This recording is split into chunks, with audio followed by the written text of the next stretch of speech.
everyone, my name's Louisa, and today I'm going to talk about Henry Gray, the author of Gray's Anatomy. Now, you may have heard about the TV show Gray's Anatomy, but I'm not talking about that. The original Gray's Anatomy is actually a book, a textbook. Medical students use it to study anatomy. That's all the parts of the human body. Gray's Anatomy is probably the best-known textbook in the English language. It was first published in 1858, but it's still used today. Every doctor probably has a copy of Gray's Anatomy on the shelf. So, who was Henry Gray? Gray was a surgeon and a writer. He was born in England in 1827. He started studying to become a surgeon at the age of 15. He wanted to learn about the structure of the human body, about anatomy. In those days, people learned about anatomy by cutting up bodies in a medical laboratory. So that's what Gray did. When he was 25, Gray began teaching other doctors about anatomy. During this time, he met another surgeon, Henry Van Dyke Carter.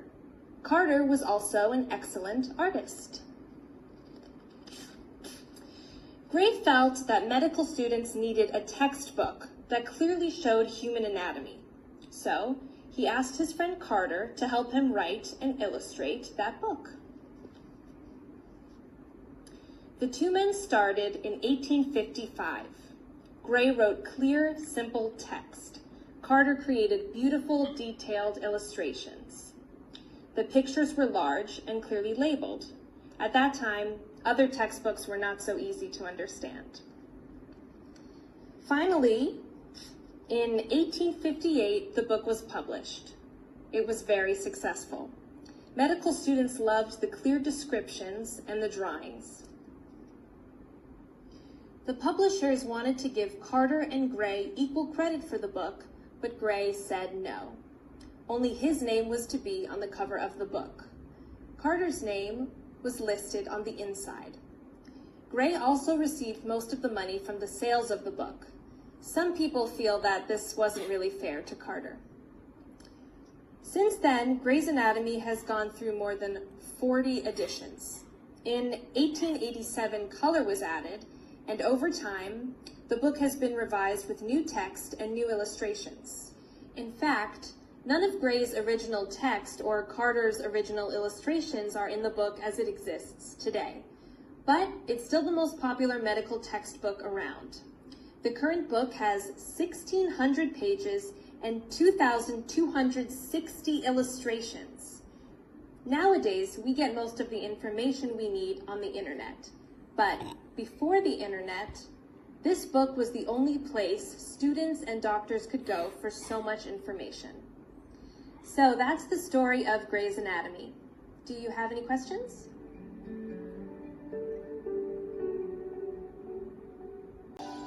Hello everyone, my name is Mike.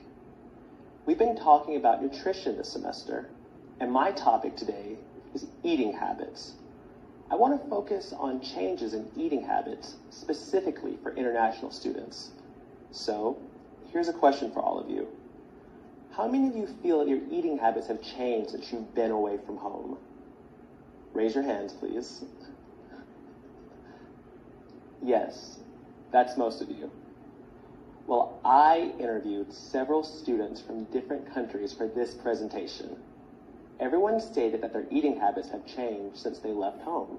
The main change people mentioned had to do with fast food.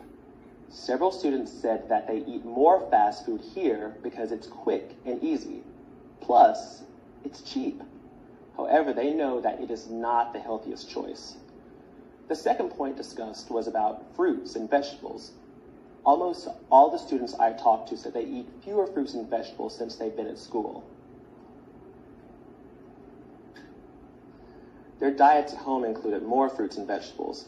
However, it can be difficult to eat these things on campus. A few students said they cooked traditional meals, but for most of us, this takes too much time. Plus, it can be expensive. The other topic that students mentioned was the habit of snacking. Several students said they were surprised at how often they see people eating between meals.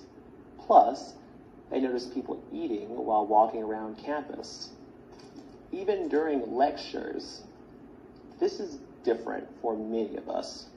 However, several students admitted that they have started to do the same thing because of their busy class schedules. I think it's challenging to eat well on campus, especially for international students. We are all very busy, and sometimes we don't have breaks between lectures. Plus, we come from places with different foods and eating habits, so we have to find foods that we like. However, research shows that nutrition does affect how well students do in school. So, if we learn to make better eating choices, we can study harder and get good grades. Thank you.